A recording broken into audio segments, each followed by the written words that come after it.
Tubal ligation and not getting pregnant. Due to family planning, many people undergo tubal ligation but still want to have children. At this point, there are two options. One is to directly undergo in vitro fertilization, IVF. However, due to advanced age, low success rate, and high cost, some people seek tubal repair. Beijing Antai Hospital, under 3D laparoscopy, performs 3-layer suturing after cutting off the fallopian tubes and supporting the tubal stent. The first layer is the mucosal suture of the fallopian tube.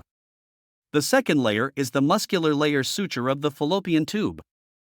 The third layer is the serosal suture of the fallopian tube. Using absorbable suture size 6.0. This technique is so delicate that it is comparable to depicting the Great Wall in the nasopharynx. It is very delicate and not easy at all. Doctors at Beijing Antai Hospital can perform 12 sutures. After the fallopian tubes are reconnected, 99% of people can achieve natural pregnancy. For such patients, contracted treatment is implemented, and a full refund is provided if they do not get pregnant after the surgery.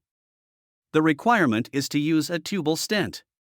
If a tubal stent is not used, even if the fallopian tubes are connected, the formation of scar tissue or adhesions in the fallopian tubes can easily lead to ectopic pregnancy.